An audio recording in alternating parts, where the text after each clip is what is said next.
নমস্কার বন্ধুরা, আলপনাস কুকিং স্টাইলে আপনাদের সবাইকে স্বাগত। আজকে আমি হেলদি তালিকাতে নুডলস বানাবো। বাজার থেকে না কিনে এইভাবে যদি ঘরে নুডলস বানান, বাচ্চা বড় সবাই খেতে পছন্দ করবে। নুডলসও খাওয়া হবে, পেটও ভরবে, আবার এটা হেলদিও হবে। তো আসুন দেখে নেবেন রেসিপি। এখানে আমি সবজিগুলো নিয়েছি: ফুলকপি, বিনস, মটরশুঁটি, পেঁয়াজ, কাঁচা লঙ্কা। সবজিগুলো আপনাদের নিজেদের পছন্দ মতো নিতে পারেন। 1 প্যাকেট নুডলস নিয়েছি, আর নিয়েছি একটা ডিম। কড়াইতে বেশ খানিকটা জল ফুটিয়ে নিয়েছি।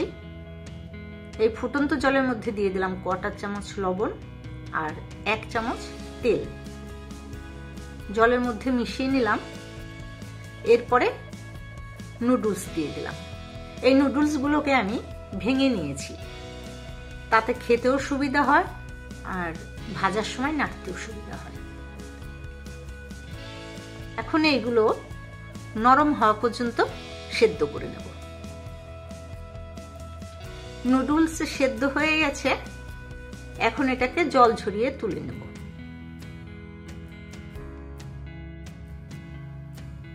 এরকম একটা ছাঁকনির মধ্যে তুলে নিলাম।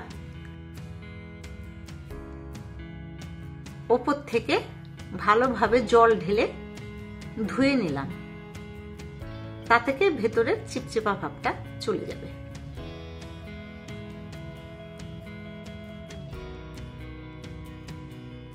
এইবার কড়াইতে অল্প একটু তেল দিয়ে ডিমটাকে ক্রাম্বল করে নেব। মানে এইভাবে ডিমটা দেওয়ার পরে এইভাবে খুন্তি দিয়ে ভেঙে নেব আর অল্প ভেজে নেব। এইভাবে খুন্তি দিয়ে নাড়িয়ে নাড়িয়ে টুকরো টুকরো করে ডিমটাকে একটু ভেজে নিলাম। ডিম ভাজাটা তুলে নেবার পরে ওই কড়াইতে আরো 2 চামচ মতো তেল দিয়ে দিলাম। প্রথমে আমি এর মধ্যে মটরশুঁটিগুলো দিয়ে দিলাম। তেলের মধ্যে মটরশুঁটি দিলে ফুটতে থাকে, তো আমি ঢাকনা দিয়ে একটু ঢেকে দিলাম। তারপরে ঢাকনাটা তুলে নিয়ে আমি সব সবজিগুলো দিয়ে দিলাম।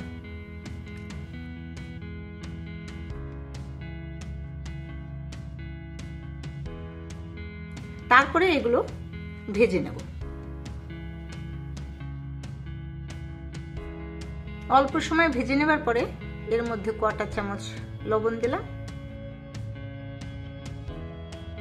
নাড়তে চাড়তে যখন একটু লালচে লালচে হয়ে যাবে বা মটর কপিগুলো একটু ভাজা হয়ে যাবে, তখন এর মধ্যে দিয়ে দিলাম 2 টেবিল চামচ টমেটো সস, 1 টেবিল চামচ সয়া সস।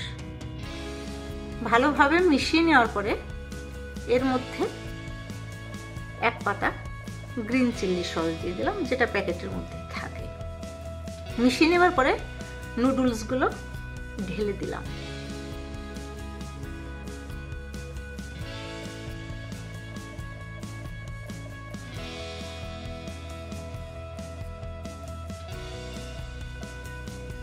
তারপরে দিয়ে দিলাম 1 চামচ ভিনেগার।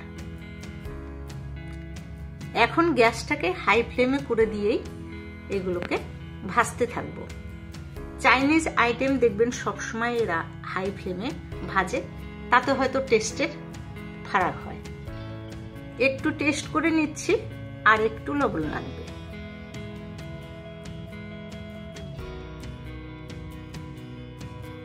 ডিমটা দিয়ে দিলাম। আবারও ভালো করে মিশিয়ে আর অল্প কিছুক্ষণ ভেজে নেব। বাস, আপনাদের নিজেদের পছন্দ মতো সস কম বেশি করতে পারেন। আর বাচ্চাদের জন্য করলে ঝালটাকেও সেইভাবে দেবেন। রেডি হয়ে গেল ভেজ নুডলস। এইভাবে ঘরে বানিয়ে খাবেন, খুবই ভালো লাগে।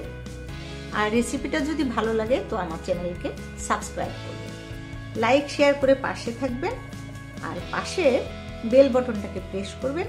তাহলে যখনই আমি নতুন কোনো ভিডিও ঢালবো আপনাদের কাছে নোটিফিকেশন পৌঁছে যাবে।